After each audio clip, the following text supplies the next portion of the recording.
방송에서 제공하는 투자 정보는 투자 판단에 대한 조언입니다. 방송에서 제공하는 주식의 가치, 가격 상승 및 가격 하락에 대해서는 방송사에서 보장하지 않습니다. 시청자 여러분 안녕하십니까. 오늘장 내일장 2부 출발하도록 하겠습니다. 2부에서는 이제 레벨업 트레이딩 타임 종목 상담 시간 그리고 종목을 추천해드리는 시간이 준비가 되어 있습니다. 평소에 궁금하셨던 종목은 하단의 번호 100원의 정보 이용료 부과되는 샵 0082번을 통해서 상담 문자 보내주시면 잠시 뒤에 두 분의 전문가와 함께 이야기 나눠보도록 하겠습니다. 거래소 시장 변화 상황부터 점검해보도록 하죠. 코스피부터 만나봅니다. 지수 보시면 조금 더 전 시간대보다 내려왔네요. 2037포인트대에서 움직이고 있고요. 0.39% 상승입니다. 일단 장 초반에 오름세를 꾸준하게 이어가진 못하고 있는 상황인데 하루간의 흐름들 짚어보면서 정리해드리죠. 자, 보시다시피 장 초반에 2032포인트부터 2053까지 급등 흐름들을 보였습니다. 그리고 조금씩 지수가 내려오는 모습들이 보이는데 아직까지 약세 전환은 아니지만 전강 후약 장세로 지금 접어드는 모습입니다. 아무래도 그동안에 워낙 눌려 있었고 3거래일 연속 상승이다 보니 차익 실현에 나서는 매물들이 워낙에 많이 쏟아져 나오고 있고요. 이럴 때일수록 지수가 밀려 내려갈수록 바로바로 차익 실현들에 대한 욕구가 커지기 때문에 오후장에서 약세장으로 조금씩 접어들고 있는 모습이 보여지고 있습니다. 수급 주체 만나볼까요? 개인 외국인 삽니다. 오랜만에 외국인이 매수에 동참하고 있는 모습. 1,550억 원 외국인이 사주고요. 개인은 913억 원 여전히 삽니다. 기관이 2,600억 원 파는데 기관 투자자 가운데서는 금융투자가 그동안에 열심히 사더니 오늘 팝니다. 2,189억 원이나 팔고요. 투신이 31억 원 팝니다. 연기금은 26억 원 소폭 매수에 나서주고 있습니다. 코스닥 살펴보도록 하죠. 코스닥은 660포인트입니다. 코스닥도 상승폭이 조금 주춤한데 여전히 급등 흐름을 맞습니다. 하지만 660포인트 지금 턱걸이하면서 1% 상승대로 지금 내려왔는데요. 하루간의 흐름들 살펴보도록 하죠. 코스닥 같은 경우에는 장중에 668포인트대에서 지속적으로 11시경부터 1시 반경까지 움직이다가 조금씩 지수의 상승 흐름이 정체가 되고 있는 모습 확인이 됩니다. 지금 660선 위까지 올라왔네요. 수급 주체 만나보도록 하죠. 개인 외국인 사는데 외국인 매수 물량이 좀 줄었습니다. 182억 원. 개인은 저가 매수에 적극적으로 나서고 있습니다. 1128억 원 삽니다. 기관은 1302억 원 팔고 있는데 역시나 금융투자 투신 쪽에서 강하게 매도하고 있고요. 연기금은 54억 원 순매수해주고 있는 상황입니다. 자, 그렇다면 원달러 환율 살펴보도록 하겠습니다. 자, 원달러 환율 살펴보면 지금 1137원 20전에서 움직이고 있는 상황이고요. 2원 40전 지금 내려가고 있는 상황입니다. 원화는 강세 그리고 달러는 약세 흐름 오늘 이어가고 있습니다. 오름세에 비해서는 원달러 환율의 움직임이 크지 않은 상황인데요. 시가총액 상위 종목들 잠시 더 짚어보도록 하죠. 코스피가 현재 5종목 가운데 4종목이 상승하고 있습니다. SK하이닉스, 삼성전자 오르는데 상승폭은 지금 미미한 상황이고요. 셀트리온의 상승폭도 6%에서 4%대까지 줄어들었습니다. 삼성바이오로직스 역시 0.9%대까지 상승 흐름이 지금 둔화된 모습이고요. 다음 살펴보도록 하죠. 전 시간대보다 확실히 상승폭이 모두 둔화가 됐습니다. LG화학, SK텔레콤, 삼성물산 모두 빠지는데 일단은 실적 둔화가 나온 SK텔레콤 통신 관련주들 경기 방어주 성격에 걸맞지 않게 최근 하락장에서 하락했고요. 오늘 장에서도 또 하락합니다. 현대차 그동안에 워낙 많이 밀렸습니다. 연중 저점이 지금 102,500원인데 얼마 많이 올라오지 못했네요. 포스코도 지금 강보합권 수준입니다. 다음 이제 코스닥 시가총액 살펴보도록 하죠. 셀트리온 헬스케어도 상승폭이 6%에서 4%대까지 내려왔고요. CJNM은 여전히 1% 중반의 하락입니다. 신라젠도 상승폭이 둔화됐고요. 포스코캠텍 2%의 흐름, 그리고 나노스가 오늘도 급등 흐름 이어가면서 7.92% 올라가고 있는 상황입니다. 다음 살펴보도록 하겠습니다. HLB와 바이로메드, 펄어비스 하락하고 있는데 HLB 상승하다가 지금 하락 전환 조금 전에 했고요. 바이로메드 역시 상승하다가 하락 전환하는 모습들 보여지고 있습니다. 펄어비스가 1.61% 하락하면서 최근 흐름에서 장과 동조화를 보이지 못하고 있는 모습들 지속적으로 나타나고 있고요. 메디톡스 같은 경우에는 최근에 휴젤과 더불어서 보톡스 관련주들 급락 흐름을 이어간 바 있습니다. 메디톡스 올해 저점이 41만 원대까지 내려갔었는데요. 현재 50만 원대 회복하면서 7.89% 상승하고 있습니다. 스튜디오 드래곤 역시 워낙에 많이 빠져 있었는데 오늘 시장에서 반등이 나옵니다. 좀 반등폭은 지금 점점 줄어들면서 4.89% 지금 움직이고 있는 상황입니다. 금일 본 방송에서 제공해드리는 정보는 투자 판단에 대한 조언일 뿐입니다. 해당 주식의 가치와 수익률 보장해드리지 않는다는 점 참고해 주시길 바랍니다. 마감 전략 함께 들어보도록 하겠습니다. 메리츠증권증권 영업부의 권홍섭 대리입니다. 안녕하십니까? 예, 안녕하십니까? 예, 오늘 시장 흐름 나쁘지 않은 것 같습니다. 특히나 코스닥 시장 중심으로 강하게 움직이고 있는 상황인데 시장 흐름 짚어주시고요. 남은 시간 동안에 어떤 전략 필요할지 들어볼까요? 예, 오늘 증시의 좀 흐름을 살펴보자면 아침 10시 중국장이 시작하기 전까지는 외국인에 대해서 순매수에 대해서 약간 좀 투자에 대해서 보수적으로 보다가 중국 또한 상승장이 시작을 하자마자 우리나라도 역시 10시부터 쭉 코스피와 코스닥 시장이 코스피는 장중 2040선까지 찍는 기염을 토했는데요. 그리고 나서 이제 1시 이후부터는 다소 이제 소폭 상승폭이 둔화되는 이런 그 현실이 좀 안타깝습니다.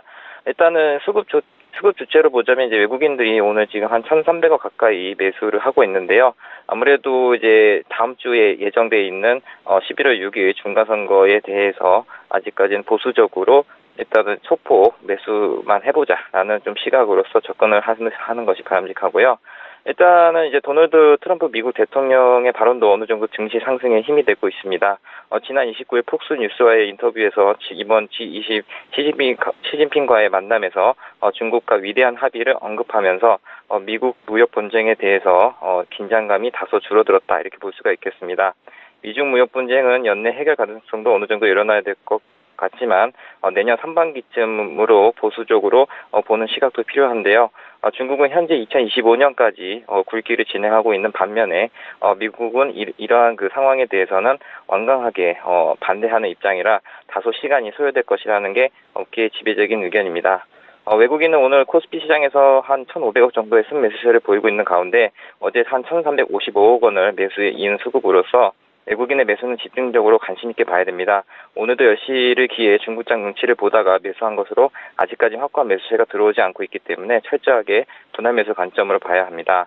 이날 외국인 매수 주요 업종으로는 반도체, 증권, 의약품 등이 있으며 추세 전환보다는 기술적 반등으로 인지하고 해당 섹터군을 분할 매수하는 관점에서 1시간 남은 장 마감까지 조심스럽게 접근할 필요성이 있겠습니다.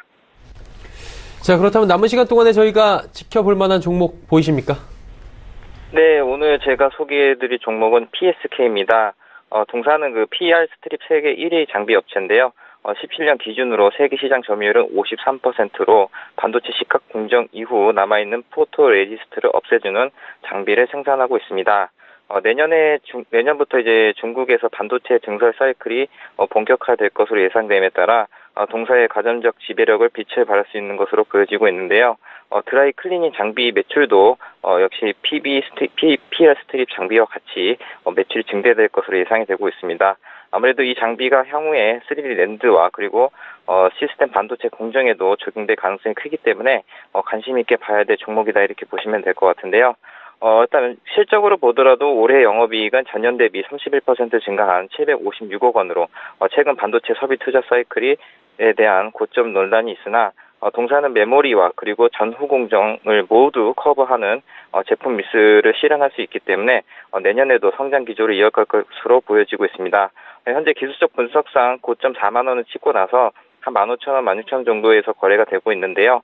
아무래도 이제 장이 많이 반도체에 대해서 관심이 없다 보니까 많이 그 저평가를 받고 있는 영역인 것 같습니다. 따라서 오늘 종가 부분에서 매수를 해볼만 하다 이렇게 보여지고 있고요. 목표가는 전고점이 2만 원, 그리고 손절가는 변동성 장세를 예상해서 11,500원 정도 짧게 잡고 매매를 하시면 될 것 같습니다. 네, PSKU에 대해서 관심 갖고 지켜보자라고 짚어주셨습니다. 오늘 말씀 잘 들었습니다. 네, 감사합니다. 메리츠증권증권 영업부의 권홍섭 대리와 함께했습니다.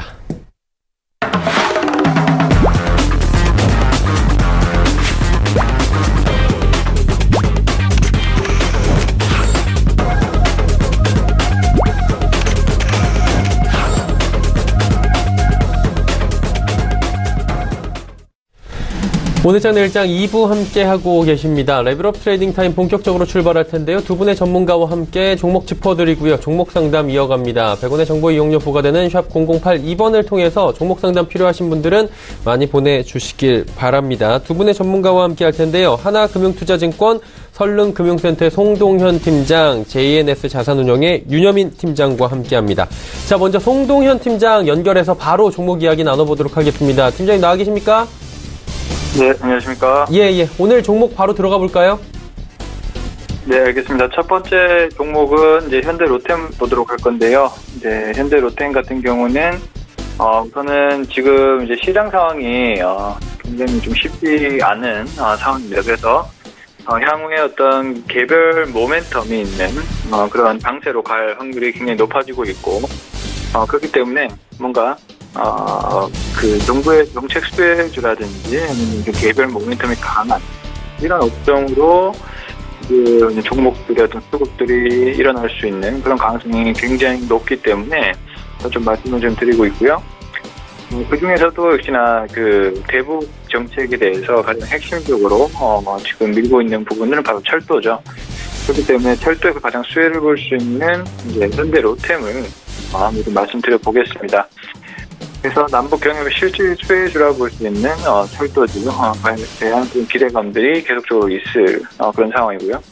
그리고 최근에 어떤 실적적인 부분도 한번 본다면은 최근 약 3조 정도에 가까운 수주 실적을 가지고 그에 따라서 좀 물론 3분기 실적은 좀 안 좋게 나왔지만 그 4분기 저기 실적에 대했고 그리고 내년 쪽까지 같이 본다면은 좀 더 나을 것으로 저는 판단을 하고 있습니다. 그래서 남북 경협의 실질적인 수혜주인 만큼 거기에 실적가도 같이 가져갈 수 있는 그런 종목이다라고 좀 보고 있고요. 일단은 가장 큰 프리미엄은 역시 남북 경협에 대한 기대감이 있다. 지금도 그 폼페이오 국무장관과 그다음에 북한과의 어떤 그 북미 고위급 회담이 또 일정이 잡혔기 때문에 그에 따른 어떤 기대감들이 좀 있을 것이다라고 좀 보여집니다. 그래서 정리한다면 이제 남북 간의 철도 협력과 그다음에 지속적 해외 수주로 경쟁력을 증명하며 성장을 하고 있는 상황이다라고 좀 보시면 좋을 것 같고요. 현재 또 매도 가격을 이제 45,000원 그리고 손절을 23,000원 잡고 대응을 해보도록 하겠습니다. 두 번째는 현대 엘리베이를 한번 보도록 하겠는데요. 역시나 이제 앞서 말씀드린 대로 제 전략을 우선은 그 개별 모멘텀이 있는 몇 가지 섹터로 압축하는 그런 전략인데요. 그래서 두 번째도 그 경영 관련된 주식입니다. 현대 엘리베이를 보도록 할 건데요. 실질적으로 이제 현대 아산의 지분 70%를 가지고 있는 북한 SOC 관련 개발 최대 수혜주다라고 보시면 좋을 것 같고요. 거기에다가 이제 금강산 관광이라든지 이런 부분에서도 또 협력이 될 수 있는 그런 핵심 주식이라고 좀 보시면 좋을 것 같습니다. 그리고 또 이제 그 경협에 대한 프리미엄이 가장 그런 부분들이 차지하는 그런 종목이긴 하지만 100% 그런 경협에 대한 그런 부분보다는 역시나 또 실질적인 부분에서 좀 말씀을 좀 드릴 수 있을 것 같은데 일단 엘리베이터 같은 경우도 지금 전반적으로 SOC 투자 개발이라든지 이런 부분들이 진행이 되고 있기 때문에 엘리베이터에 대한 수주도 계속적으로 좀 늘어날 확률이 높을 것이다. 즉 실적 서프라이즈까지는 아니지만 실적도 안정적으로 가져갈 수 있는 종목이다라고 저는 보여지고 있습니다. 그리고 또 최근 가격 하락으로 좀 밸류에이션 가격이 또 많이 또 매력적인 그런 상황까지 나왔기 때문에 그리고 정리를 한다면 역시나 남북경협의 또 핵심이 될 수 있는 그런 주식이기도 하고 그다음에 실적적인 부분에서도 또 그렇게 펀더멘탈이 부족하지는 않다. 이렇게 정리를 해볼 수가 있겠습니다. 그래서 이러한 투자 포인트가 있는 상황이고요.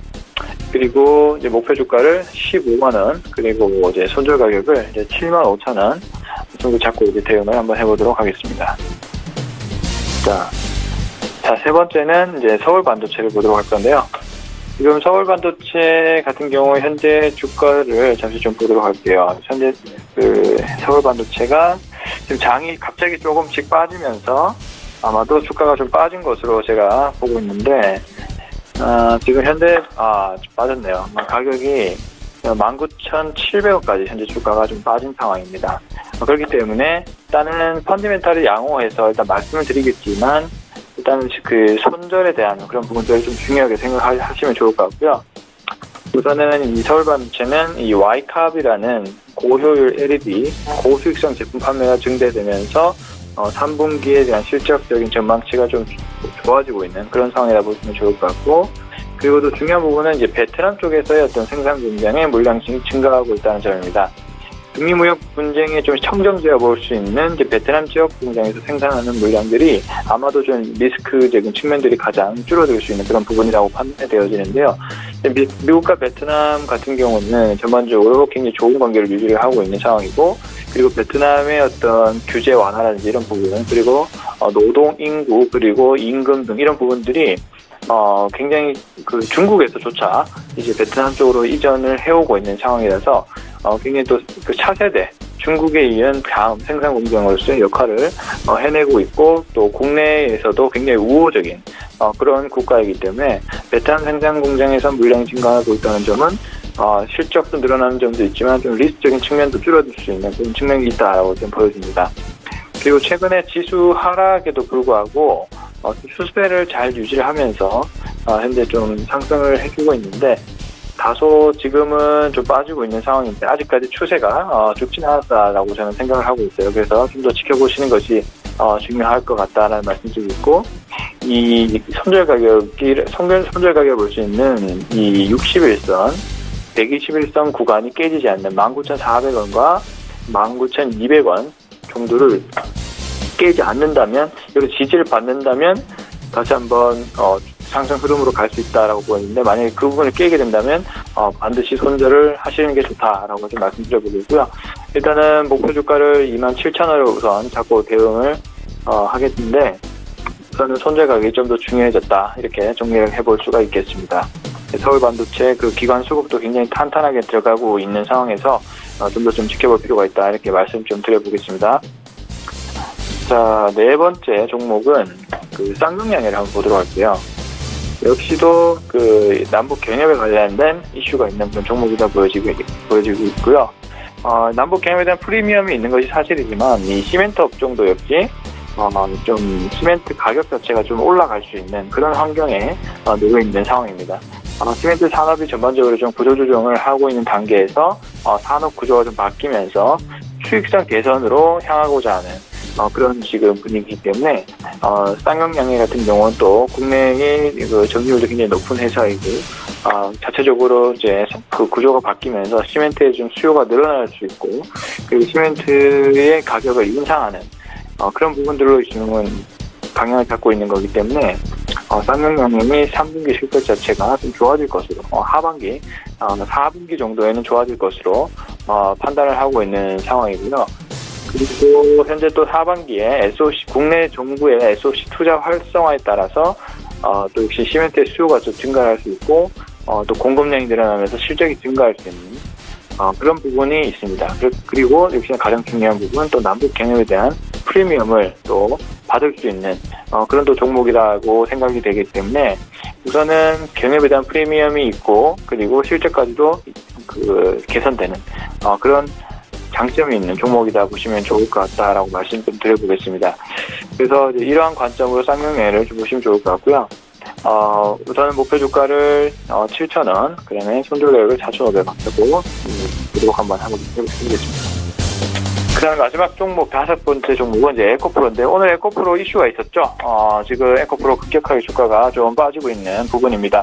저는 개인적으로 지금 제가 이 원고를 넘길 때 이런 현상이 일어나진 않았는데, 지금 뉴스가 하나 뜨면서 에코프로가 주가가 급격히 빠지고 있는 상황인데요.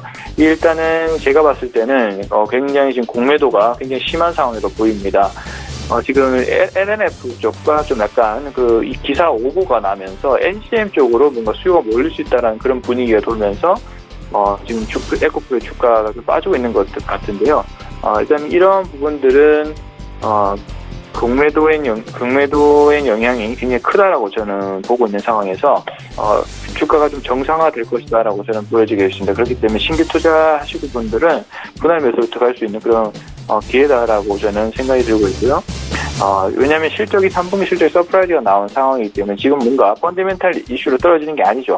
그렇기 때문에 지금의 이러한 부분들은 반드시 좀 투자하기 좋은 기회가 된다라고 생각이 되고, 그리고 이제 추가적으로 하락을 할 수 있기 때문에 분할 매수적인 관점이 좀 중요해졌다라고 좀 보여집니다. 그래서 너무 한 번에 많이 들어가시는 전략이 아니고 분할 매수 관점 중요해지고 있다라고 좀 말씀드려보고 싶고요. 일단은 펀디멘탈 이슈가 아닙니다. 그렇기 때문에 이러한 이슈들은 수정될 가능성이 높을 것으로 판단이 됩니다. 따라서 일단 에코프로 지금 이렇게 주가 빠질 때 좀 기회가 될 수 있다라고 말씀 좀 드려보겠고요. 그리고 이제 에코프로 같은 경우는 3분기 실적 성장세에 따라서 그런 기대감이 있는 종목이고요. 현재 이제 전기차 쪽에 NCA에 대한 제도 이 수요가 높아지고 있습니다. 그래서 SK 이노베이션과 함께 현재 협력을 하고 있고, 거기에다 중국 로컬 기업 쪽의 공급이 확대됨에 따라서 역시나 하반기 실적 역시도 늘어날 것으로 일단 판단이 되고 있고요. 그리고 지금 전기차 시장이 전반적으로 확대되고 있지만 이제 저는 좀 시작점이다라고, 일단 무릎까지 온 상황이다라고 보고 있습니다. 그래서 즉 뭐냐면 전기차 시장은 아직까지도 좀 더 확대될 여지가 굉장히 크다. 우리나라에서도 아직까지 전기차가 몇 대 보이지 않죠. 우리나라에서도 전기차 산업을 당연히 육성을 할 것이고, 아직까지는 시장 자체가 굉장히 커지고 있는 상황이기 때문에 기회가 있다라고 좀 말씀드려보겠습니다. 그래서 지금 실적이 가장 늘어나고 있는 그런 구간은 이제 전기차 정도밖에는 보이지 않기 때문에 그 중에서도 이제 핵심적인 시장 점유율이 높은 그런 종목 위주로 대응을 하시면 좋겠다라는 말씀드려볼게요. 말씀드려보겠고, 일단은 목표 주가는 5만원 잡고 대응을 해보겠고요. 손절 가격을 지금 많이 낮아졌기 때문에 일단 손절은 전저점 구간이 깨지는 구간으로 일단은 손절 부분은 잡고 대응을 해야 될 것 같습니다. 그래서 좀 더 34,500원 정도 잡고 대응을 해보도록 하겠습니다. 네. 지금 에코프로가 갑작스럽게 급락이 일어나면서 지금 포털 실시간 검색어까지 올라오고 있는 상황인데, 펀더멘탈 변화보다는 지금 수급적인 요인이다. 그래서 34,500원 손절가 지켜달라라고 말씀을 해주셨습니다. 윤여민 팀장의 종목들 바로 살펴보도록 하겠습니다. 5종목 들어볼까요? 네. 저의 첫 번째 종목은 대우건설입니다. 동사는 그 3, 4분기 영업이익 1,915억 원으로 어닝 서프라이즈를 기록을 하면서 그 시장 예상치를 상회하였습니다. 양호한 수익률을 기록하는 주택건축 사업과 베트남 개발 사업, 매출 비중이 늘고 해외 부분 원가율이 개선해온 것이 호실적을 달성한 데 주요 원인이라 판단됩니다. 올해 3, 4분기 누적 수주는 6조 5천억 원으로 4, 4분기 GTX-A 4,300억과 자체 사업 수주 인식 등으로 연간 수주 가이던스 9조 3천억 원을 충족해 나갈 전망입니다. 또한 올해 해외 사업 부실이 터지면서 매각이 무산된 대우건설이 지금 내실 다시기에 지금 들어가고 있습니다. 그 한 예로 비핵심 자산 정리에 착수를 했는데요. 첫 번째로 그 인천 송도 쉐라톤 호텔과 그다음에 춘천 파가니카 컨트리클럽, 그리고 미국 사이판에 그 라오라오 베이 골프 리조트 등 3곳이 우선 매각 대상자입니다. 예상대로 매각이 이루어지면 2,900억 정도의 그 자금을 확보할 수 있습니다. 대우건설 지분 50.75%를 보유한 대주주 산업은행의 주도로 내실 다지기가 이루어지고 있다는 판단입니다. 마지막으로 올해 해외건설 부실 노출과 매각 실패 등 험난한 파고를 겪었던 대우건설이 창립 45주년을 맞이하여 새로운 비전을 제시하며 공격적인 경영을 선언하였는데요.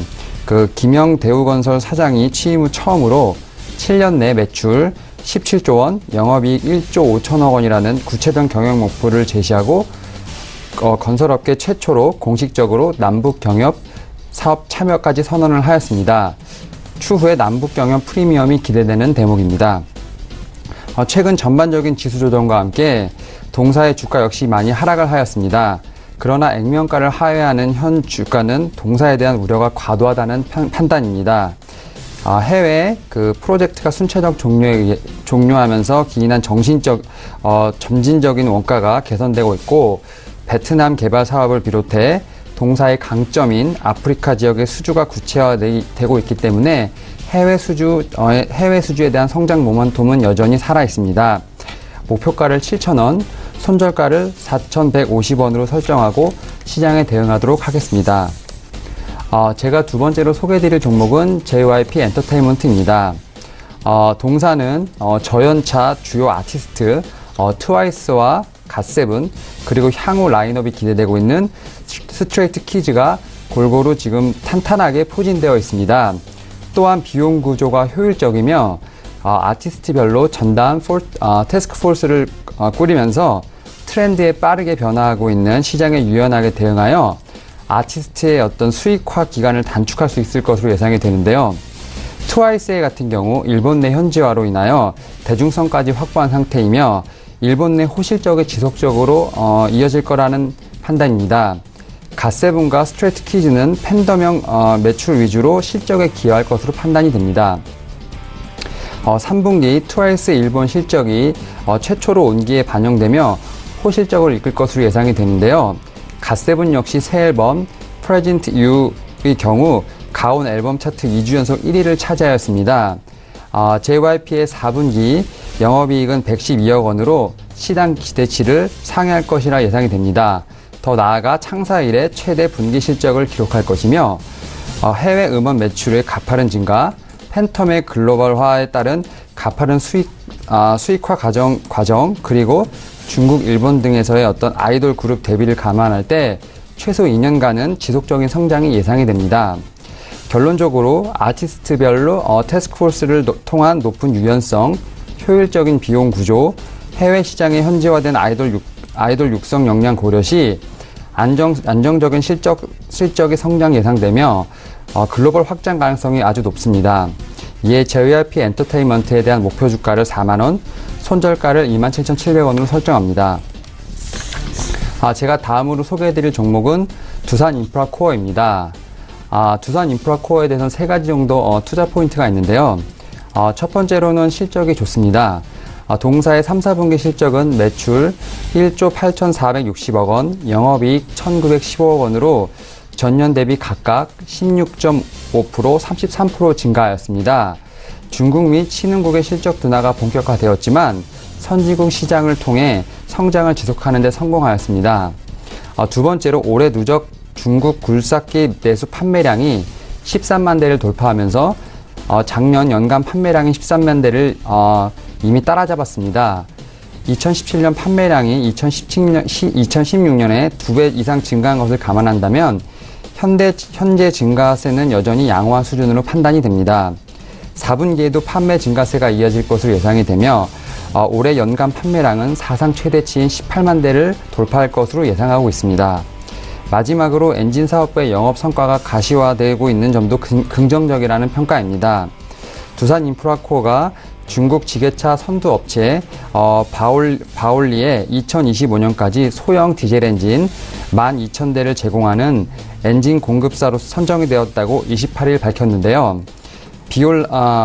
바올리는 세계 2위 지게차 업체의 독일 키온그룹 자회사입니다. 두산인프라코어는 2015년 키온의 엔진 공급사로 선정돼 지난해 6월 장기 공급 계약을 체결하였으며 2017년에는 중국 농기계용 엔진 시장과 베트남 버스용 엔진 시장에 진출하였습니다. 그러나 미국과 중국의 무역 전쟁과 중국의 경제 성장의 둔화의 우려가 더해지면서 주가에 부담으로 작용했던 것도 사실입니다. 동사의 주가는 10월 한 달간 약 19.6%의 하락을 맞이하였습니다. 이는 글로벌 증시 조정을 감안하더라도 과도한 수준으로 판단이 되는데요. 하지만 동사의 견고한 이익과 중국 정부 인프라 투자 부양이 고정자산 투자 증가로 이어지는 것으로 확인이 된다면 동사 주가의 재평가가 이뤄질 것이라는 판단입니다. 이에 동사에 대한 목표 주가를 10,000원, 손절가를 7,200원으로 설정하겠습니다. 제가 다음으로 소개해드릴 종목은 에코프로입니다. 송명훈 팀장도 언급하였지만 지금 현재 좀 공매도가 이루어지면서 주가에서 많이 좀 약세를 보이고 있습니다만 제가 한번 소개를 다시 한번 해보겠습니다. 동사는 올해 3분기 영업 기준 누적 매출액은 4,425억 원으로 전년 동기 대비 96.1%나 증가하였습니다. 규모는 물론 질적 성장도 이어지고 있는데요. 같은 기간 회사의 영업이익과 당기순이익은 385억 원과 324억 원으로 전년 동기 비교해서 각각 112.3%, 529.1%로 급증하였습니다. 아마도 1등 공신은 NCA 계열 양극 소재 사업입니다. NCA 양극 소재는 고효율 2차 전지의 핵심 소재로 꼽히고 있는데요. 배터리 업계가 한 번 충전에 장시간 사용이 가능한 2차 전지 개발에 힘을 쓰면서 NCA 양극 소재의 공급이 확대되었다는 전망입니다. 관련 업계에 따르면 에코프로는 글로벌 NCA 양극 소재 시장에서 일본의 스미토모에 이어 시장 점유율 2위를 기록하고 있는데요. 또한 동사는 그 전기차 시대를 맞이하여 국내 주요 배터리 3사 중 한 곳에 NCM 계열 양극 소재를 공급하며 새로운 도약을 준비 중에 있습니다. 대표 제품은 전기차와 ESS용 2차 전지에 쓰이는 NCM812입니다. 에코프로는 2020년까지 NCM811을 공급량을 끌어올려 NCA 계열 양극 소재와 함께 쌍끌이 성장을 이루겠다는 전략을 가지고 있습니다. 이를 위해 공격적 증설을 통해 매년 높은 외형 성장을 지속하고 있는데요. 대용량 소재가 사용되는 전기차 전용 소재 생산이 내년부터 시작됨에 따라 추가적인 실적 향상 여지도 높다는 분석입니다. 에코프로의 생산 설비는 지난해 말 기준 12,000톤에서 올해 24,000톤, 그리고 내년에는 36,000톤까지 확대될 전망입니다. 결론적으로 2차 전지 관련 종목 중 가장 높은 밸류에이션 매력을 보유하고 있는 만큼 현재 주가 수준의 적극적인 매수 기회가 판단됩니다. 하지만 지금 공매도로 인해서 지금 목표 주가는 54,000원, 손절가는 34,500원으로 수정해서 설정을 하고 시장에 대응하도록 하겠습니다. 제가 마지막으로 소개해드릴 종목은 스튜디오 드래곤입니다. 동사의 3분기 연결 매출액은 1,244억 원, 영업이익은 216억 원으로 전망이 됩니다. 넷플릭스양 판권 판매와 국내 유통 매출량의 고실적이 실적 개선을 견인했다는 판단입니다. 5회사 CJ E&M의 호실적도 임박을 했는데요. 3분기 영업이익은 854억 원을 육박할 것으로 보입니다. 3분기 방송 시장을 주도한 만큼 양사 모두 기대에 부합하는 호실적이 기대되고 있습니다. 4분기에는 핵심 작품이죠. 남자친구와 알브라함 궁전의 추억이 각각 11월 28일, 12월 1일로 확정되었습니다. 국내 DVD 수익의 경우 대부분 내년 1분기에 인식되는 것이 전례입니다. 하지만 해외 수익의 경우 그 반영적인 11월에 본격적으로 계약이라든지 협상이 이루어지기 때문에 지금 11월 지금이 주가 핵심 모멘텀에 집중이 될 수 있는 시기라고 판단이 됩니다. 해외 수익은 알브라함이 그 키를 쥐고 있는데요.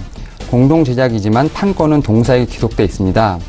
넷플릭스에서는 예상대로 50에서 60% 내외로 보전을 받을 수 있을 가능성이 높습니다. 또한 현재 중국은 마지막까지 판권 가격에 대해서 예측이 어렵으나 어쨌든 수출 자체로도 어떤 성장 모멘텀이라고 판단이 되고 있습니다. 또한 캡티브 채널 경쟁력 상승으로 인하여 드라마 슬롯 확대와 국내 플랫폼의 콘텐츠 확보 수요를 감안한다면 연간 27편의 규모의 제작 캐파는 지속적으로 확대될 전망입니다. 회사의 목표는 2020년까지 제작 캐파를 40편까지 늘리는 것으로 설정하고 있는데요. 캐파 확대와 함께 지속적인 실적 성장이 전망됩니다. 결론적으로 동사는 위 세 가지 투자 포인트를 토대로 목표 주가를 12만원, 손절가를 87,400원 설정하고 시장 상황에 대응하도록 하겠습니다. 스튜디오 드래곤까지 이야기 나눠봤습니다. 자, 지금 시장 상황이 지수가 오후 들어서 코스피가 지금 하락 반전을 했습니다.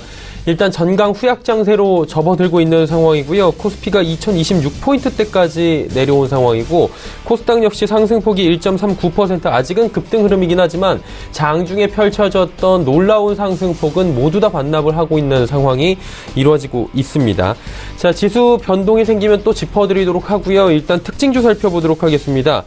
단기 접근 종목부터 살펴보도록 하죠. 지난주에 송동현 팀장은 현대로템을 말씀해 주셨는데 송동현 팀장님, 현대로템 한 주간의 흐름 어땠습니까? 네, 로템 같은 경우는 지난주에 급락이 나왔죠. 시장 하락이 나오면서 일단 전반적으로 매도를 손절을 가격을 말씀드렸고 그거를 지켜야 되기 때문에 일단 손절이 된 상황이고요. 저는 전 종목이 모두 빠진 상황이기 때문에 그런 부분들이 있었다, 이렇게 좀 말씀을 좀 드려보도록 하겠습니다. 네, 그렇다면 이번 주에 저희가 살펴볼 만한 종목 어떤 종목이 보이십니까? 일단은 서울 반도체를 좀 보고 싶은데요. 일단 서울 반도체 같은 경우는 현재 좀 주가 상황을 다시 한번 좀 본다면 서울 반도체가 현재 주가가 19,800원 아직까지 추세가 깨지지는 않았습니다. 그래서 일단은 좀 더 주가가 종가까지 보시고 19,400원 정도까지 일단 내려오고 좀 지지를 받는 다면 일단 19,400원까지 내려온다면 매수 의견 한번 드려보도록 하겠고요. 다음 주 목요일까지 한번 보도록 하겠습니다. 네, 알겠습니다. 자, 윤여민 팀장은 지난주에 LG화학을 말씀해 주셨는데 이 종목 어땠습니까? 예. 제가 LG화학을 추천드리면서 말씀드렸던 가장 최대 투자 포인트는 그 배터리였습니다. 제가 강조를 드렸지만 전기차 배터리에 대해서 다시 한번 말씀을 드리면 그 8.2 협약 이후에 전기차 및 ESS 수요가 폭발적으로 늘어나고 있습니다.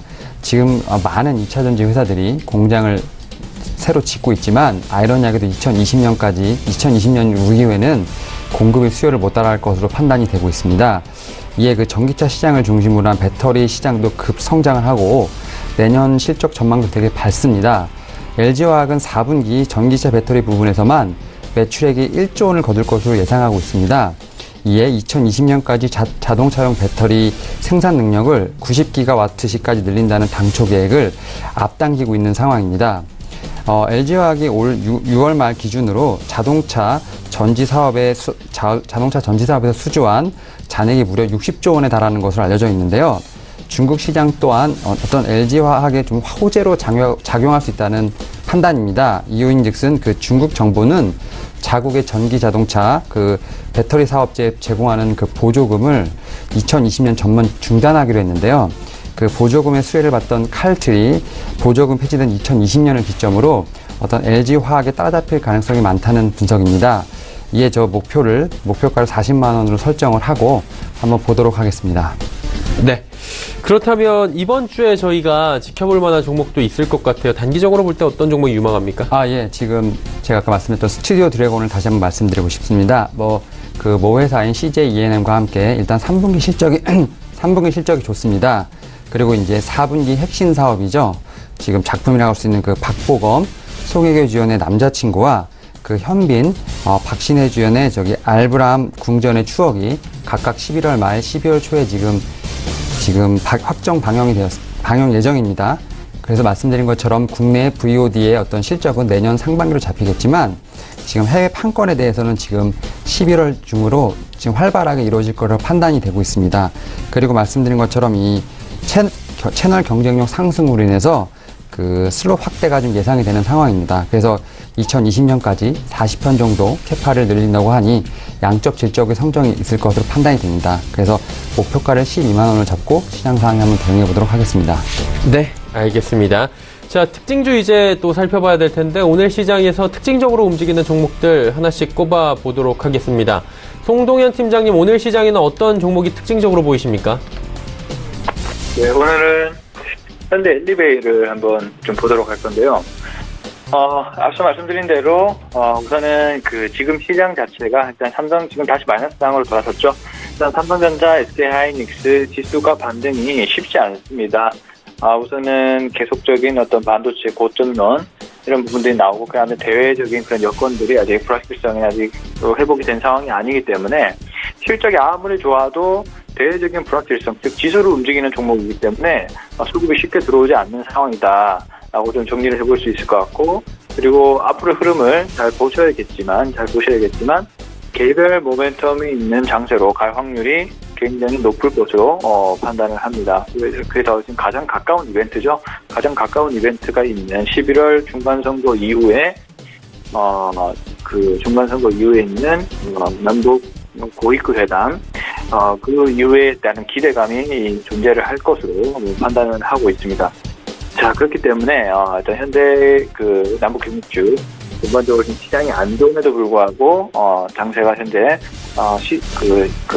지수 대비해서 좋은 모습을 현재 보이고 있는 점들이 좀 특징적이다, 이렇게 볼 수가 있겠고, 특히 엘리베이가 가장 추세가 좋은 상황입니다. 가장 안정적이고 추세가 좋은 상황이기 때문에 지금 저점 부근에서 반등세가 나오고 있는 부분이라서 일단은 관심을 가지고 지켜보실 필요가 있다. 이렇게 말씀드려보겠습니다. 네, 알겠습니다. 윤여민 팀장은 그렇다면 오늘 시장에서 어떤 종목을 특징주로 꼽으실지 궁금한데요. 어떤 종목이 보이십니까? 예, 지금 저는 삼성전기를 좀 말씀드리겠습니다. 지금 오늘 장에서도 지금 거의 9.75% 이상 상승을 하였는데요. 지금 삼성전기 같은 경우는 3분기 매출액이 2조 3,663억 원, 영업이익은 4,050억 원으로 전년 동기 대비 각각 27.5%, 그 다음에 292.5% 증가하면서 어닝 서프라이즈를 기록했습니다. 어떤 MLCC가 포함된 컴포넌트 사업부의 매출액이 1조 268억 원으로 작년 대비 68.9% 늘어난 것이 주요 원인이라고 할 수 있습니다. MLCC는 삼성전자와 애플, 중국 기업의 하드웨어 상향 경쟁 및 자동차의 전장화 추세로 고용량 중심으로 가격이 오르고 있고 공급이 부족한 상황이라 어떤 높은 수익성을 당분간은 유지할 것으로 판단이 되고 있습니다. 내년에 삼성전자가 트리플 카메라, SLP 적용 확대, 보급형 모델 성능 상향 등 하드웨어 쪽으로도 강화를 한다면 삼성전기의 모바일 부품 평균 판매 단가도 오를 것이므로 MLCC와 모바일 사업 매출이 늘고 수익성 호조를 계속 이어나갈 것으로 판단이 되고 있습니다. 그래서 목표가를 21만 원으로 잡고 한번 시장에 대응해 보도록 하겠습니다. 네, 알겠습니다. 특징주들까지 쭉 살펴봤습니다. 자, 이제 종목 상담 본격적으로 들어가 봐야 되겠죠. 100원의 정보 이용료 부과되는 샵 0082번을 통해서 종목 상담 많이 남겨주셨는데요. 먼저 0018번님께서 보령 메디앙스 13,100원에 비중은 10%, 대응 전략이 궁금하다 하셨습니다. 송동현 팀장님, 보령 메디앙스 어떻게 보이십니까? 네, 일단 보령 메디앙스 제가 지금 보고 있는데 우선은 박스권, 전반적인 박스권 장세를 현재 돌고 있는 그런 상황이고요. 역시나 장이 빠짐에 따라서 똑같이 주가 급락이 현재 나온 상황이고 지수가 3일 동안 상승함에 따라서 보령 메디앙스 역시 상승 흐름을 좀 보여주고 있습니다. 지금 코스닥에 일단 속해 있는 상황이라서 일단은 흐름 자체는 나쁘지 않은 그런 상황이고요. 자, 그렇지만 어떤 특별한 모멘텀이 현재 보이지 않는 상황이기 때문에 일단은 가장 가까운 모멘텀이라 한다면 역시나 보령 메디앙스로는 그게 유명하죠. 이제 중국이 두 자녀 정책 철폐, 이 부분이 가장 핵심적인 정책인데, 이제 이런 부분들도 사실 다 인지가 되고 있는 그런 상황이죠. 그렇기 때문에 어떤 다른 모멘텀이 나오지 않는 이상 쉽게 반등은 힘들 것 같다라는 말씀 좀 드려보겠습니다. 지금 나오고 있는 것은 좀 기술적 반등에 가깝다라고 저는 판단을 하시면 될 것 같고요. 일단은 하락 추세가 진행 중이기 때문에 주가가 조금 올라온다면은 매도를 한다면은 21선 구간이라 볼 수 있는 9,900원, 9,950원, 9,960원 부근에서는 1차적으로 매도를 해 주실 필요가 있다라고 개인적으로 생각이 들고 있고요.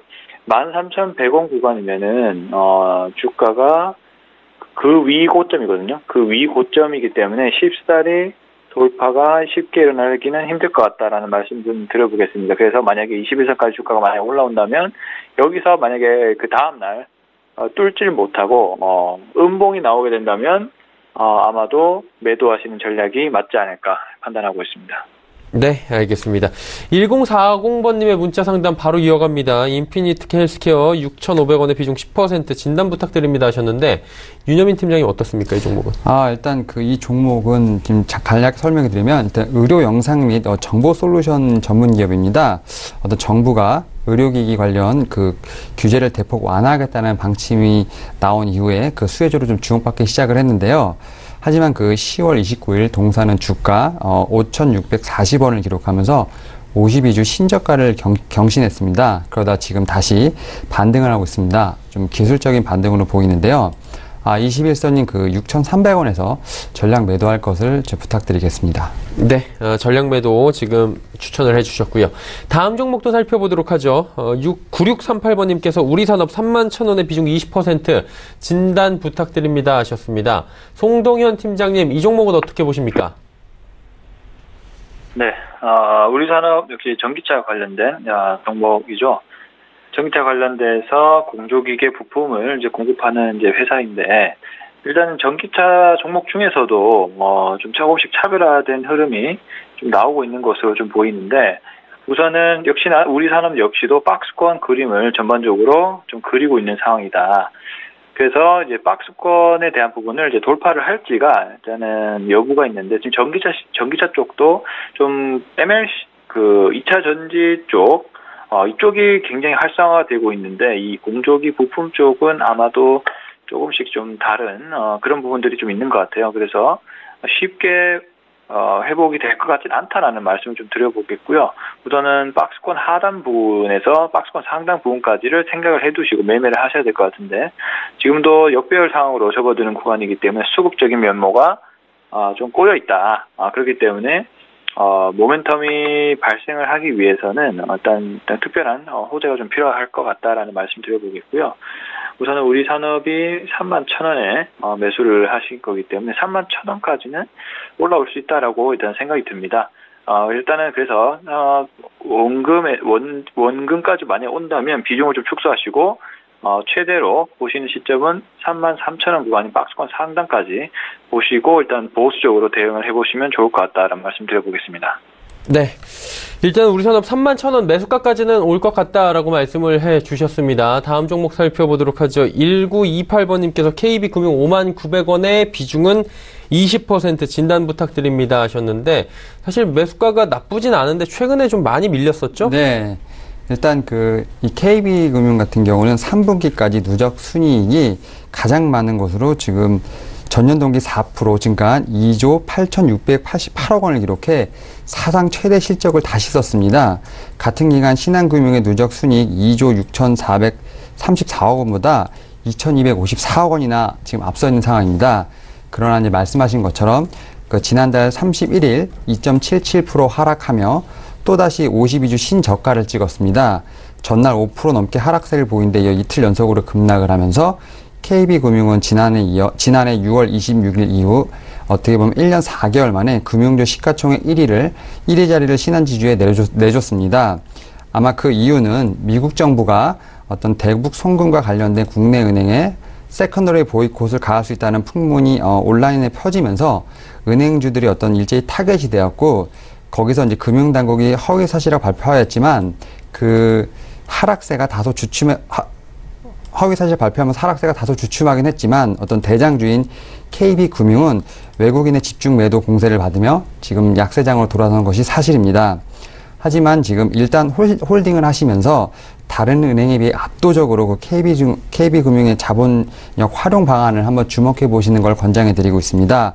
어떤 자본력을 바탕으로 자사주 매입이나 배당 성향의 어떤 상향 등의 주식 가치를 재고를 위한 다양한 정책이 지금 여러 좀 논의되고 있기 때문에 일단 홀딩을 하시면서 한번 시장 상황을 대응해 보시면 좋을 것 같습니다. 네, KB금융 이야기 나눠봤습니다. 홀딩 관점 말씀해 주셨고요. 다음 종목도 넘어가 보도록 하겠습니다. 4462번님께서 덕산 네오룩스 15,500원에 비중 60% 어떻게 해야 될까요? 라고 여쭤보셨습니다. 송동현 팀장님, 덕산 네오룩스는 지금 어떻습니까? 비중이 좀 높은데요. 네, 덕산 네오룩스 한번 보도록 하겠습니다. 잠시만 차트를 제가 좀 보도록 하겠습니다. 지금 OLED 쪽이 점차적으로 주가가 조금씩 회복이 되고 있는 그런 모습을 좀 보이고 있는데, 이제 스마트폰 부품주 관련된 부품들이 조금씩 저점에서 들어올린 모습을 좀 보여주고 있는데, 이제 덕산 네오룩스는 다소 추세가 좀 깨진 그런 모습을 좀 보여주고 있는 것 같습니다. 일단은 덕산 네오룩스 같은 경우는 지금 박스권 하단 부분이라 볼 수 있는 13,000원, 14,500원 부분까지 박스권 하단인데 그 밑을 깨고 현재 들어간 상황이기 때문에 일단 상당히 좀 불안한 상황이라고 좀 보실 수가 있을 것 같아요. 일단은 전반적으로 위에 매물대도 굉장히 많고, 일단은 매수가가 얼마라고 말씀하셨죠? 15,500원입니까? 15,500원? 예, 15,500원에 비중 60%입니다. 네, 15,500원이면 거의 박스권 하단 부분에서 사셨음에도 불구하고 주가가 그 밑으로 밀린 상황이기 때문에 굉장히 또 마음이 아프실 것 같은데, 우선은 원금 근처까지는 올 수 있다라는 말씀 좀 드려보겠습니다. 일단 주가가 빠진 지 그렇게 오래되지 않았기 때문에, 그리고 현재 그 4차 산업 관련된 종목들의 흐름들이 다소 양호한 그런 흐름들을 최근 들어 좀 보여주고 있는 상황이라서, 지금 보시면은 지금 12,400원이라는 구간은 그 작년에 가장 하단 구간까지 위치해 있는 상황입니다. 그렇기 때문에 이 부분에는 지지를 좀 해줄 것으로 좀 판단을 하고 있는 상황에서, 자, 어찌됐든 지지는 되고 있는 상황인데 더 위로 올라가기 위해서는 강력한 호재가 필요하다. 그렇지 않고서는 일단 원금 근처에서 정리하시는 방향이 옳아 보인다, 이렇게 말씀드려보겠습니다. 네, 덕산 네오룩스에 대해서 말씀을 해주셨고요. 다음 종목 바로 이어갑니다. 3509번님께서 삼성물산 14만원, 지금 비중 20% 어떻게 해야 될까요 하셨는데, 많이 손실이 좀 오신 것 같은데요. 삼성물산 14만원이면 현재가하고 괴리가 좀 있네요. 네, 그렇습니다. 예. 지금 삼성그룹이 어떻게 보면 지주사격인 그 삼성물산 같은 경우는 올해 사상 처음으로 영업이 1조 클럽을 가입할 전망입니다. 어떤 건설과 상사, 리조트 부분 실적이 동반호조를 보인 데다가 패션 부분까지 턴어라운드가 생겼으므로 어떻게 보면 1조 클럽을 가입할 수 있는 상황인데요. 삼성물산의 어떤 실적 개선에 관련된 그 주된 원인은 전체 이익의 70%를 차지하고 있는 건설 부분이 선전한 결과라고 할 수 있습니다. 국내외에서 수주한 건설공사의 수익성이 개선되면서 삼성물산의 어떤 건설 부분의 3분기 영업이익률이 작년 같은 기간에 2배를 웃도는 7.2%에 달하고 있습니다. 3분기 건설 부분 영업이익은 작년보다 113% 급증한 2,040억 원에 이르고 있습니다. 상사 부분도 원자재 가격 상승 효과 등으로 인해서 이익을 보고 있는 상황입니다. 어떤 내수 부진으로 그 어려움을 겪고 있는 패션 부분 실적도 나아지고 있는데요. 어떤 합병 첫 해인 2015년과 2016년에 2년 연속 적자를 기록하였지만 그 작년 2017년에 327억 원으로 흑자를 기록한 데 이어 올해도 순항 중에 있습니다. 사실 그 삼성물산에 대해서는 전망이 좀 밝은 편입니다. 어떤 삼성전자 평택반도체 2라인 신설을 비롯하여 평택 3, 4라인과 삼성바이오로직스 증설 등 그룹 내 어떤 건설공사 발주가 이어지고 있기 때문입니다. 이제 이들 생산 라인은 기밀 유지가 필수이기 때문에 삼성물산과 삼성엔지니어링이 시공을 맡은 것으로 판단이 되고 있습니다. 그래서 목표가를 16만 7천 원으로 보시고 홀딩하시면서 대응하시면 좋을 것 같습니다. 네, 알겠습니다. 0923번님께서는 또 코스닥의 대장주라고 할 수 있는 신라젠을 여쭤보셨습니다. 7만 7천 원의 비중이 20%. 일단 매수가보다 지금 밑으로 내려와 있는 상황인데, 송 팀장님, 신라젠 어떻게 보십니까? 네, 지금 앞서 제가 말씀드렸다시피 지수 관련된 종목들은 다소 힘들 수 있다라고 말씀을 좀 드렸습니다. 지금 역시 기존의 대장 역할을 해오던 신라젠이 급격하게 주가가 좀 빠지고 있는 모습들을 좀 보여주고 있는 상황인데요. 우선은 여기서 추가적으로는 단기적 상승은 더 나올 수 있다라고 생각이 됩니다. 그렇지만 지금의 어떤 차트 흐름을 봤을 때 추가적으로 더 빠질 수 있는 그런 흐름들도 충분히 나올 수 있다라고 생각이 들기 때문에 우선은 지지점을 잘 선택을 해야 될 것 같고요. 우선은 지지점을 하나 좀 구해본다면은 지지점으로 좀 작용할 수 있다는 점들은 일단은 6만 원 초반대, 5만 원 후반대라든지 6만 원 초반대까지 빠질 수 있다라고 생각이 들고, 2차적으로는 4만 원 후반대까지, 4만 5천 원대까지도 각오를 해야 될 수도 있습니다. 자, 그런 상황에서 만약에 운이 좋아서 여기서 주가를 코스닥 지수와 함께 돌려준다면 역시나 제 생각은 원금 근처에서 정리를 하는 방향으로 가야 된다. 자, 제약바이오 섹터 역시도 현재 그 코스닥 주가 자체가 큰 폭으로 하락을 했기 때문에 주도주가 바뀔 수 있다라는 생각을 하셔야 될 것 같고, 바이오도 역시나 신라젠 같은 경우 그동안 엄청나게 상승을 해왔기 때문에 여기서 큰 폭의 재상승이 나오기는 좀 힘들다라고 생각이 듭니다. 아마도 신선한 재료를 가진 다른 바이오 종목이 좀 더 주도주가 되지 않을까, 이렇게 판단을 하고 있는 상황이기 때문에 신라젠 역시도 원금 근처에서 좀 정리해 주시는 전략이 필요하겠다, 이렇게 말씀드려 보겠습니다. 네, 신라젠을 원금 근처에서 정리하자라고 말씀해 주셨고요. 9206번님께서 휴캠스 23,000원의 비중 20% 진단 부탁드립니다 하셨는데, 휴캠스 어떻게 보십니까, 윤여민 팀장님? 예. 결론부터 말씀드리면 23,000원에 좀 전략 매도하시면 좋을 것 같습니다. 3분기 영업이익은 396억 원으로 시장 기대치에 부합을 했습니다. 비정기적으로 발생하는 그 탄소 배출권 매출을 제외하면 사상 최대 이익을 기록했던 전분기와 좀 유사한 수준으로 판단이 되고 있습니다. 그러나 그 휴캠스의 4분기 영업이익은 3, 4분기 대비 42.7% 감소할 전망입니다. 마진 감소, 정기 보수로 인한 고객사의 가동률 하락, 탄소 배출권 판매 지연 등이 그 주요 원인이라고 할 수 있습니다.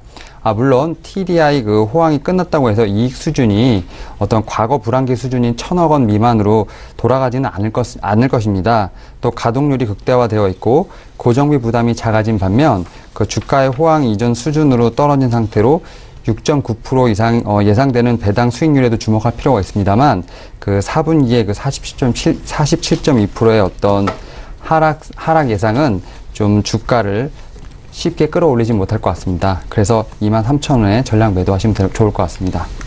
네, 알겠습니다. 자, 지금이 26분 38초 지나고 있습니다. 마감지수 정리하도록 하겠습니다. 코스피부터 만나보죠. 코스피 지수는 2026포인트대입니다. 하락 반전했고요. 낙폭이 크진 않은데 오늘 장중에 상승했던 것을 본다면 조금은 어떻게 보면 실망스러운 지금 주가의 흐름이 나타나고 있는 상황이라고 말씀드릴 수밖에 없을 것 같고요. 자, 하루간의 흐름들 살펴보도록 하겠습니다. 일중으로 보시면 장중에는 2053포인트대까지 급등하기도 했습니다. 하지만 고점 찍고 조금씩 차익 실현 물량들이 쏟아져 나오기 시작했고요. 정오 이후부터 지수가 조금씩 내려오다가 3시경부터 밀렸습니다. 밀리면서 지금 하락 반전을 해 있는 상황이다라고 정리가 될 것 같고요. 낙폭이 하지만 크진 않습니다. 수급 주체 한번 확인해 보도록 하죠. 수급 주체 보시면 외국인이 2,117억 원 삽니다. 외국인이 오랜만에 우리 시장에서 2,000억 원이 넘는 물량을 순매수해주고 있고요. 개인도 1,204억 원 정도 매수합니다. 하지만 기관이 3,503억 원, 특히나 금융투자 쪽에서 매도 물량이 많이 쏟아져 나오고 있는 상황이고요. 투신도 16억 원 소폭이지만 팝니다. 연기금만 92억 원 소폭 매수에 들어왔고요. 시총 상위주들 살펴보도록 하죠. 삼성전자 하락하고 SK하이닉스는 올라갑니다. 일단 삼성전자 상승해서 하락 반전했고요. 셀트리온은 상승폭을 4%에서 5%까지 다시 올렸습니다. 삼성바이오로직스는 강보합권 수준에서 움직이고 있고요. 다음 살펴보도록 하죠. 자, 보시다시피 LG화학은 하락 반전했습니다. 2.31% 하락했고요. 포스코도 하락하고 SK텔레콤도 하락하고 삼성물산도 하락합니다. 현대차만 유일하게 상승하는 모습이고요. 상승폭이 1,500원 1.41% 정도 됩니다. 다음 살펴보도록 하죠. 657.96포인트 1.43% 포인트로는 9.29포인트 상승하고 있는 상황인데 코스닥 같은 경우에도 상승폭을 좀 많이 줄였습니다. 하루간의 흐름들 살펴보도록 하죠. 보시다시피 656부터 668까지 급등한 뒤에 좀 지켜줍니다. 그리고 1시 이후부터 지수가 꺾여 내려옵니다. 사실 딱 보기에는 하락 반전한 것 같지만 여전히 1.4%의 급등 흐름이 나오고 있다 라고 보시면 될 것 같습니다. 2%가 넘는 흐름을 좀 꺾이긴 했지만 여전히 잘 가고 있고요. 수급 주체 만나볼까요? 개인과 외국인이 삽니다. 오늘 양시장 모두 개인, 외국인의 쌍끌이 매수가 유효한데요. 외국인이 248억 원 사고 개인이 저점에서 1279억 원이나 담는 모습입니다. 기관이 1508억 원 팔고 있는데 보시다시피 금융투자 쪽에서 1195억 원 팔고요. 투신이 34억 원 팝니다. 연기금만 사주네요. 다음 살펴보도록 하죠. 시총 상위주들입니다. 셀트리온 헬스케어 상승폭이 줄어들었지만 여전히 올라가고 있고요. CJENM만 2% 하락이고 나머지 모두 올라가는 가운데 나노스가 시총 5위로 올라오면서 7,890원 9.58%대까지 상승하고 있습니다. 다음 살펴보도록 하죠.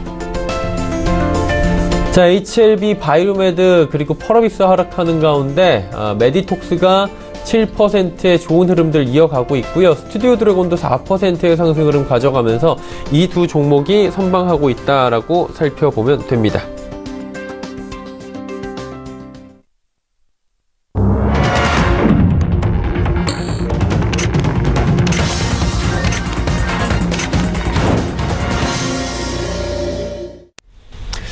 자, 오늘 장이 모두 마감이 됐습니다. 일단은 양지수 모두 상승 전환을 했는지 잠시 뒤에 마감지수로 정리해봐야 될 것 같은데요. 오늘 시장 어떻게 보셨는지 일단 먼저 여쭤보도록 하겠습니다. 윤여민 팀장님, 오늘 시장은 어떻게 보셨습니까? 예. 지금 코스피가 3일 연속 지금 상승을 하고 있습니다. 하지만 저는 이제 좀 약간 아직까지도 그 변동성에 좀 주목을 할 수밖에 없는 상황인데요. 일단 기본적으로 그 국내에서 찾자면 그 한국의 고질병이죠. 그런 코리아 디스카운트로 인해서 지금 어떤 외부 어떤 요인에 자꾸 흔들리는 모습을 많이 보여주고 있는 상황입니다. 뭐 우리나라의 어떤 수출의 과도한 어떤 경제적인 어떤 경제 구조로 인하여 지금 계속 이런 현상이 일어나고 있습니다. 그래서 지금 어떤 국가에서는 주식 거래세 인하라든지 어떤 인색한 배당 성향에 대한 개선을 지금 논의 중인 것으로 알고 있습니다. 또한 이제 외부적으로 보면 이제 두 가지 큰 이슈가 있습니다. 그 하나는 미국과 중국의 어떤 정치적 리스크인데요. 최근 중국에서 10월 PMIP 지수가 발표가 되었는데요. 지금 중국의 경기 둔화가 빠르게 진행되고 있다는 것을 알 수 있는 대목입니다. 아마 중국 내에서도 지금 미국과의 합의를 어떤 종용하라는 압박이 거세질 것으로 판단이 되고 있습니다. 그리고 이제 두 번째로는 연준의 어떤 금리 인상 경로에 대한 수정이 지금 관건입니다. 지금 미국에서는 지금 금리를 인상하겠다고 하지만 지금 유럽 같은 경우는 3분기 GDP 전분기 대비해서 0.2%밖에 증가를 하지 못했습니다. 어떤 미국의 금리 인상 또한 주목해 볼 만한 이슈인데요. 지금 현재 11월 6일 지금 미국의 중간 선거가 있고 11월 29일 미국과 중국의 어떤 정상회담이 있기 때문에 이전까지는 이 이슈가 다 해결될 것으로 보이진 않고 그래서 어떤 시장을 좀 보수적으로 장기적 관점에서 좀 바라보면서 장을 좀 보면 될 것 같습니다. 네, 알겠습니다. 송동현 팀장님, 오늘 시장 어떻게 보셨습니까? 네, 오늘 증시도 역시 일단 쉽지 않았습니다. 지수 자체가 역시나 약한 그런 모습을 좀 보여주고 있는 그런 상황이죠. 자, 그렇기 때문에 우리가 평소에 알고 있는 지수 관련된 종목들로 대응을 하기에는 쉽지 않은 장세다. 그렇기 때문에 앞서 말씀드린 대로 개별 모멘텀이 있는 그런 종목들로 압축 대응할 필요가 있고요. 그래서 장이 한 차례 추가적으로 지금 이제 단기 고점까지 지수가 좀 올라와서 지금 조정을 받는 거거든요. 그렇기 때문에 추가적인 하락이 또 나올 수 있습니다. 그렇기 때문에 우선 좀 놀라지 마시고 추가적인 하락이 나오더라도 거의 쌍바닥을 찍고 나간다라는 생각으로 대응을 해주시면 좋을 것 같고요. 펀디멘탈 지표들은 아직 변화가 없기 때문에 상승 쪽으로 무게를 두고 있습니다. 중기적으로는. 그렇지만 단기적으로는 수급적인 요인 때문에 그리고 수급이 좀 꼬여있기 때문에 쌍바닥으로 나갈 수 있는 그런 하락에 대한 포인트들이 더 나올 수 있다. 그래서 일단은 매도로 동참하지 마시고 계속 홀딩 하시면서 장의 상승이 나올 때까지 기다리시고 포트 재조정이 반드시 필요한 시점입니다. 이렇게 말씀드려 보겠습니다. 네, 알겠습니다. 지수 정리하도록 하겠습니다. 코스피부터 만나보도록 하죠. 코스피는 0.26% 하락한 2024.46포인트의 거래 마감했고요.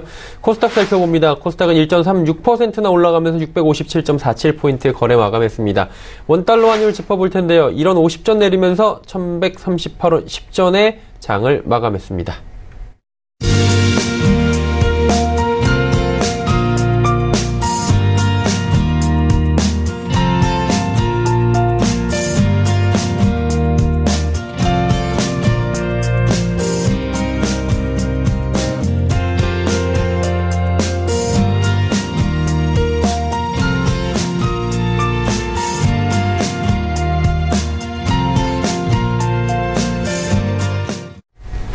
시청자분들의 종목 상담 또다시 이어가 보도록 하겠습니다. 3680번님께서 LG전자 65,500원에 비중 27% 대응 전략이 궁금하다 하셨습니다.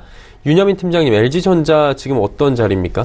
지금 66,500원 말씀하셨는데 지금 현재 시점에서 66,000원으로 지금 좀 상승세에 있고요. 지금 많이 불안하시면 지금 차익 실현을 하셔도 될 것 같습니다. 하지만 지금 저 같은 경우는 지금 LG전자 같은 경우는 목표 주가를 한 9만원 정도로 생각을 하고 있는데요. 그 이후로는 일단은 역사적 하단에 근접할 정도로 과한 그 PBR이 그 첫 번째 이유입니다. 지금 0.7배 수준으로 추정이 되고 있는데요. 이는 이제 단기적으로 어떤 주가가 회복될 수 있다는 기대감이 있다는 겁니다.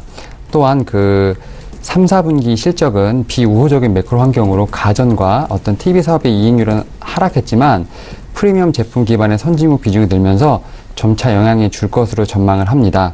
그래서 아마 올 하반기를 시작으로 해서 내년까지 그 이익 턴어라운드가 발생할 것으로 예상을 하고 있기 때문에 지금 말씀드린 것처럼 지금 65,500원으로 66,500원 27%이기 때문에 지금 차익 실현을 하셔도 되고 좀 더 제가 말씀드린 목표 주가 9만 원까지 좀 홀딩하시면서 시장 상황을 대응하셔도 좋을 것 같습니다. 네, LG전자 홀딩해도 괜찮다. 하지만 불안하시면 수익 실현도 괜찮아 보인다라고 말씀을 해주셨습니다. 일단은 여유가 있는 게 매수가보다 지금 올라왔기 때문에 여유가 좀 생기셨을 것 같고요. 3405번님께서는 상신 EDP 15,100원에 비중 30% 언제쯤 매도할까요? 라고 여쭤보셨는데 송동현 팀장님, 상신 EDP 뭐 시장에서 주목 많이 받고 있는 종목인데 어떻게 보십니까? 네, 그렇습니다. 상신 EDP 일단 전기차 쪽 종목이죠. 많은 분들이 잘은 모르실 것 같다라는 생각인데요. 일단 시가총액이 그렇게 크지 않고 우선은 그 캔이라고 2차 전지의 그 캔을 제조하는 그런 회사입니다. 그래서 따라서 2차 전지 산업이 당연히 커질 때마다 주목을 받을 수 있는 그런 회사이고요. 또 국산화 비율이라든지 이런 부분들도 그래서 늘어나면서 독점력을 높이고 있는 그런 기업이기도 합니다. 삼성 SDI에 납품을 하고 있는 그런 기업이기도 하고요. 자, 중요한 부분은 2차 산업이 커질 때마다 역시나 같이 실적이 성장할 수 있는 그런 종목이다라고 말씀을 드려왔고요. 지금 기대가 되는 산업 분야는 역시나 실적적인 면은 역시나 전기차 산업이기 때문에 지속적으로 좀 상승 흐름이 나올 수 있다라고 저는 봅니다. 지수 하락했음에도 불구하고 역시나 주요 이평선을 지지를 해주는 모습이 나오고 있죠. 그렇기 때문에 이 종목은 더 나아갈 수 있다라고 저는 생각이 듭니다. 그래서 전고점 돌파까지 계속적으로 홀딩을 하실 필요가 있을 것 같고요. 일단은 우선은 계속적인 홀딩 관점 보시면서 전고점 돌파까지 보시고 좀 더 올라오면 매도 타이밍을 잡아보는 그런 전략을 취하도록 하겠습니다. 네, 상신 EDP 전고점까지 들고 가보자라고 말씀을 해주셨고요.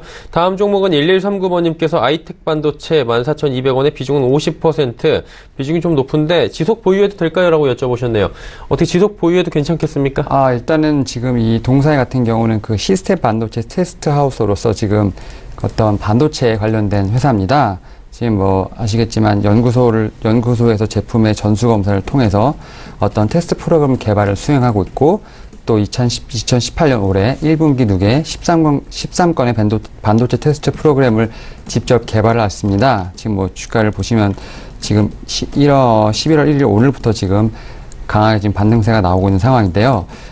지금 특별하게 이슈는 없어 보입니다. 하지만 지금 반도체 물론 관련돼서 지금 전자전기부터 시작해서 여러 지금 이슈가 있는 상태이다 보니까 지금 말씀하셨던 지금 14,200원까지는 지금 충분히 주가가 갈 것 같고요. 14,200원을 넘어서는 고점이 되면 그 차익 실현을 하시는 걸로 제가 조언을 드리고 싶습니다. 네, 아이텍 반도체 말씀을 해주셨고요. 다음은 5534번님께서 LGU 플러스 여쭤보셨습니다. 18,150원에 비중은 30%, 매도 시기 진단 부탁드립니다 하셨는데 송 팀장님, LGU 플러스 요즘에 어떻습니까? 네, U 플러스 잠시만 차트부터 이제 좀 보도록 하겠습니다. LGU 플러스는 역시 경기 방어주로서의 역할을 지속적으로 해왔죠. 그 하락 기간 동안 역시 경기 방어주로서의 그 역할을 하면서 주가 지수가 큰 폭으로 올라왔는데 최근 지수의 상승으로 인해서 좀 조정을 받는 그런 모습이 나왔죠. 자, 이제 그렇다고 해서 이제 더 빠질 것이냐 주가가 아니라고 봅니다. 아직까지 주가 상황은 일단은 좀 불안한 부분들이 많고요. 일단은 그 중간 선거까지도 좀 더 불확실성, 변동성이 증시에 더 나올 수 있고 그게 또 해결이 된다 하더라도 11월 말에 있을 시진핑과의 어떤 무역 협상, 물론 저는 긍정적으로 다 봅니다만 그래도 불확실성의 측면들이 있기 때문에 아직까지는 U 플러스를 좀 보유를 하시는 전략이 맞다. 아마도 제 생각은 전고점 부근까지는 가지 않을까 이렇게 바라보고 있는 입장이기 때문에 우선은 이 U 플러스 같은 경우는 장이 만약에 좀 그 장의 흐름이 양호해진다면 다소 조정이 나올 겁니다. 왜냐하면 역시나 또 성장주로서의 수급적인 측면으로 좀 주가가 몰릴 그럴 부분이 있기 때문에 추가적으로 주가는 더 가지 못하고 조정 이후에 아마도 또 실적 모멘텀에 따라서 내년 상반기에 5G에 대한 모멘텀이 있기 때문에 그에 따른 또 재료로 인해서 또 주가가 상승할 수는 있는데 지금 사실 근데 그런 부분까지 전부 좀 반영된 측면이 있습니다. 5G까지 기대감과 경기 방어주로서의 역할이 전부 좀 반영된 측면이 어느 정도 있다라고 저는 보여지기 때문에 그리고 조금 조심해야 되는 부분도 이 쌍봉이 나왔죠. 이 차트 위에 보시면 2018년 9월 28일 날 한번 고점을 찍고 내려왔고 그 다음에 또 10월 22일 날 고점을 찍고 돌파를 못하고 현재 주가가 내려오는 것을 확인할 수가 있는데 이게 쌍봉이 나죠. 쌍봉 이후에는 주가의 조정폭이 상당히 클 수가 있습니다. 그렇기 때문에 우선은 일단 전고점까지는 예상을 안 하도록 하겠고요. 추가적인 하락 혹은 16,000원 후반 정도까지 주가의 폭을 예상을 하고 일단은 더 손절가를 우선 잘 정하셔야 될 것 같습니다. 15,000원이 깨진다. 그럼 손절 하시면 좋을 것 같고 16,800원에서 900원에 주가가 도달한다면 역시나 그때 매도 전략 추천드리도록 하겠습니다. 네, 알겠습니다. 종목 상담 가운데 또 많은 분들이 이 종목 지금 사면 어떨까요? 라고 여쭤보시는 종목들이 있습니다. 좀 한 종목씩 관심 종목으로 검증하도록 하도록 하죠. 삼성전자가 사실 굉장히 많이 옵니다. 윤여민 팀장님, 삼성전자 같은 경우에 지금 주가의 매력도 굉장히 높고요. 삼성전자 뭐 실적도 좋은데 이게 안 오른단 말이죠. 어떻게 해야 될지 참 애매한 시점인데 어떻게 보십니까? 그러니까 일단 삼성전자 같은 경우는 10월 마지막 전날 공시를 통해서 3분기 매출액이 65조 4,600억 원, 영업이익이 17조 5,749억 원으로 집계됐다고 발표했는데요. 하지만 이런 상승세가 4분기부터 내년까지는 좀 감소할 것이라고 컨퍼런스 콜에서 밝혔습니다. 4분기 매출액은 64조 9천억 원, 영업이익은 15조 7천억 원 추정이 되는데요. 3분기 대비 모두 감소한 수치입니다. 아무래도 반도체 부분에 어떤 D램과 낸드 가격 하락에 따른 외형 성장이 좀 제한된 가운데 연간 최대 실적 달성에 따른 성과급 지급 가능성 또한 존재하고 있고요. 디스플레이 부분은 중국 시장 내 스마트폰 수요 둔화 및 신규 아이폰 판매 부진에 따라 A2, A3의 어떤 생산 라인 가동률 하락이 예상되고 있기 때문입니다. 또한 스마트폰 부분은 경쟁 심화로 인하여 판매가가 하락하고 마케팅 비용이 좀 추가적으로 많이 들 것으로 전망이 됩니다. 또한 내년 글로벌 경기 둔화에 따른 IT 세트 수요 둔화가 예상되는 가운데 세트 업체 간 가격 경쟁이 심화될 가능성이 상당히 높습니다. 반도체 부분은 메모리얼 업체들 간의 제한된 공급 증가에도 불구하고 수요 둔화에 따른 가격 하락세가 지속될 것으로 전망이 되고 있습니다. 이에 중장기적으로 중장기적인 관점에서 일단 지켜보시고 매수보다는 좀 고수적 관점에서 지켜보시길 부탁드리겠습니다. 네, 삼성전자에 대해서 이야기 나눠봤습니다. 두 분은 보내드리도록 하겠습니다. 긴 시간 함께 하셨습니다. 하나금융투자증권 설릉금융센터의 송동현 팀장, JNS 자산운용의 윤여민 팀장과 함께했습니다. 고맙습니다. 감사합니다. 내일장 전략 바로 함께하도록 하겠습니다. 메르시종금증권 영업부의 권홍섭 대리 연결되어 있네요. 안녕하십니까? 대리님 나와 계십니까? 여보세요? 예, 나와 계십니까? 네, 안녕하십니까? 예, 안녕하십니까? 오늘 장 흐름 짚어주시고요. 내일장 전략 함께 들어볼까요? 네, 오늘 우리 시장은 미국발 훈풍에 오전과 오후에 각각 상승세가 나타났는데요. 일단 미국 뉴욕 증시를 좀 살펴보자면 GM과 그리고 알파벳 그리고 소위 말하는 빵이라는 섹터 종목들이 대거 상승을 해서 다우 같은 경우에는 1%, 그리고 나스닥의 경우에는 2% 넘는 상승이 나왔습니다. 따라서 우리나라도 아침에는 중국장 상승과 같이 강한 소폭 상승세가 나타났지만 오후 들어서 일본의 증시 영향으로 인해서 다시 상승한 것들을 반납하는 이런 양상들이 나타났는데요. 일단은 주도 상승한 섹터들을 살펴보자면 반도체와 2차전지 그리고 증권, 바이오, 화장품 이런 섹터들이 움직였습니다. 그간 이제 반도체는 관심이 제외되었다가 저가 밸류에이션 상의 이런 수급들로 인해서 외국인의 순매수세가 이어졌고 2차전지와 증권, 바이오도 역시 마찬가지로 그동안 과대 납폭했던 것들을 외국인들이 순매수하면서 오늘 같은 경우에는 2,000원 가까이 매수를 했기 때문에 이런 섹터들 별로 해서 매수세가 강하게 들어왔다 이렇게 보시면 될 것 같습니다. 그러나 이렇게 장 막판에 이렇게 소폭 다시 상승했던 것들을 반납한 이유가 뭐냐면 오는 11월 6일 미국 중간선거가 예정되어 있고 그리고 G20 정상회담에 대한 이슈가 있기 때문에 그런 부분들을 확인하고 가자는 그런 어떻게 보면 투자자들의 판단이 섰기 때문에 그런 11월 그리고 다음 주 옵션 만기일까지 겹친 이런 시점에서는 조금 이제 투자에 대해서는 보수적으로 접근하고 있는 상황입니다. 코스피를 기술적 분석으로 좀 분석을 해보자면 1950포인트와 2100포인트 사이에서 박스권을 유지할 것으로 전망이 되고 있는데요. 오늘 같은 장에서도 2040선까지 터치를 하는 모습을 보면 아무래도 갭 상승까지는 가능하다 이렇게 보고 있는 상황이고요. 그리고 코스닥의 경우에는 690선 돌파를 전망을 하고 있습니다. 왜냐하면 이제 강하게 코스피보다 가대 낙폭을 했기 때문에 거기에 대한 탄성 작용으로 인해서 690선까지 다시 회복할 수 있다고 이렇게 보여지고 있고요. 그 가운데 상승할 섹터들로는 바이오와 그리고 2차 전지 이런 종목들로 위주로 관심 있게 보시면서 적극적으로 분할 매수할 시점이다 이렇게 보시면 될 것 같습니다. 네. 그렇다면 내일 시장에서 저희가 지켜볼 만한 종목 보이십니까? 네. 이제 앞서 말씀드렸다시피 바이오 종목을 좀 봐야 될 것 같은데요. 이제 녹십자셀을 소개해 드릴까 합니다. 동사의 경우에는 이제 는 종목인 것 같은데요.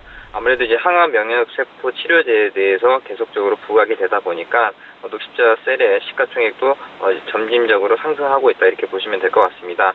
일단 이 회사가 갖고 있는 상품이 이제 이민셀 LC라는 항암 명역세포 치료제가 있는데요. 지난 2017년 5천 건을 시작으로 올해까지도 한 8천 건 이상 처방건이 나올 것으로 예상이 되고 있기 때문에 그만큼 매출 부분에서도 성장세가 돋보이고 있는 상황이다 이렇게 보시면 될 것 같고요.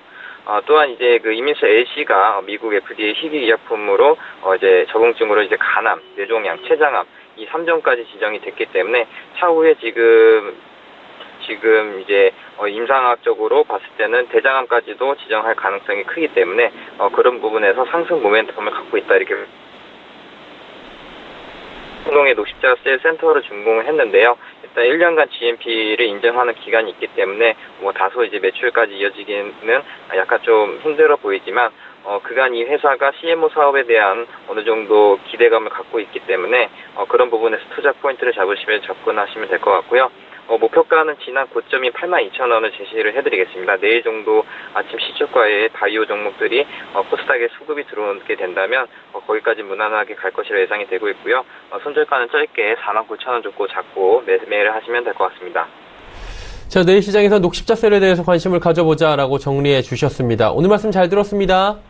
네, 감사합니다. 네, 메리시증권증권 영업부의 권홍섭 대리와 함께했습니다. 중간중간 전화 연결 상태가 고르지 못했던 점 시청자 여러분의 넓은 마음의 양해를 부탁드리도록 하겠습니다. 금일 본 방송에서 제공해드린 정보는 투자 판단에 대한 조언이었습니다. 해당 주식의 가치와 수익률 보장해드리지 않는다는 점 참고해 주시길 바랍니다.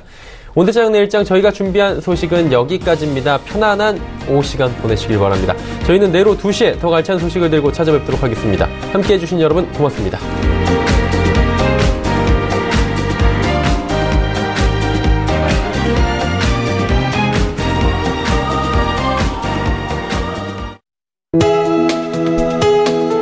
본 방송에서 제공하는 투자 정보는 투자 판단에 대한 조언입니다.